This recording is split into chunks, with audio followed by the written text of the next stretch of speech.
Comment le moustique arrive-t-il à nous trouver dans le noir? Pourquoi il pique? Pourquoi sa piqûre gratte-t-elle?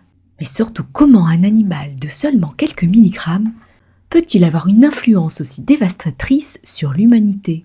L'envolée des savoirs.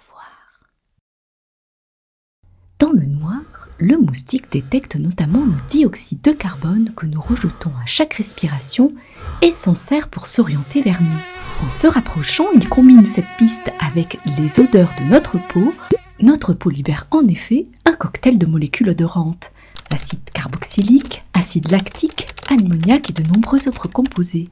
Une partie de cette odeur, le moustique les détecte grâce à des récepteurs sensoriels situés notamment sur ses antennes contenant des neurones capables de réagir à différentes molécules chimiques. Un peu comme s'il possédait des milliers de minuscules nez spécialisés.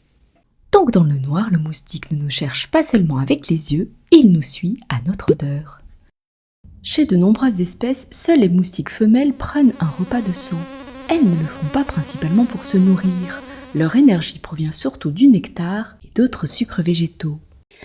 La trompe renferme en réalité 6 pièces buccales très fines appelées stylées. Certaines servent à pénétrer et écarter les tissus, tandis que d'autres forment des conduits utilisés pour la salive et le sang. Une fois la peau traversée, le moustique ne plante pas forcément sa trompe directement dans un vaisseau, comme dans une seringue parfaitement ciblée. Les pièces buccales peuvent explorer les tissus sous la peau, se courber et se déplacer jusqu'à rencontrer un petit vaisseau sanguin. Pendant ce temps, la femelle injecte de la salive.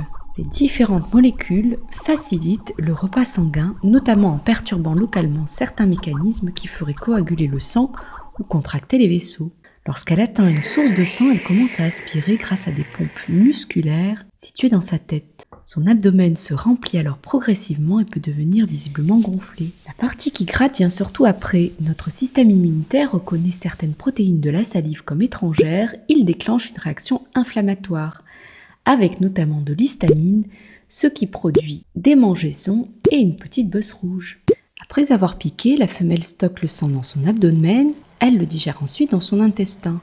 Les protéines du sang, notamment l'hémoglobine et d'autres protéines plasmatiques, sont décomposées en acides aminés. Son corps comprend alors, les ressources sont disponibles, la production des œufs peut commencer.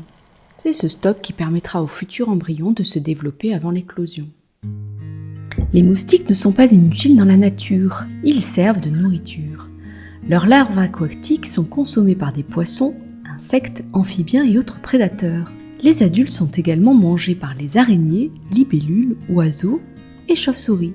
Ils constituent donc un petit maillon de nombreuses chaînes alimentaires. Leurs larves participent aussi au recyclage de la matière. Dans l'eau, beaucoup consomment des micro-organismes et des particules de matière organique. Elles contribuent ainsi à transformer et faire circuler des nutriments dans les écosystèmes aquatiques. Certains participent aussi à la pollinisation en visitant les fleurs pour consommer des sucres. Mais l'histoire devient beaucoup plus sombre lorsqu'un moustique transporte un agent pathogène. Certaines espèces peuvent transmettre des parasites responsables du paludisme, tandis que d'autres peuvent véhiculer des virus comme ceux de la dengue, du chikungunya, de la fièvre jaune ou du Zika. Le moustique peut donc devenir un véhicule vivant. Pourtant, derrière cette réputation de minuscule ennemi, nous avons bien vu que dans la nature, même le moustique a sa place. Abonne-toi.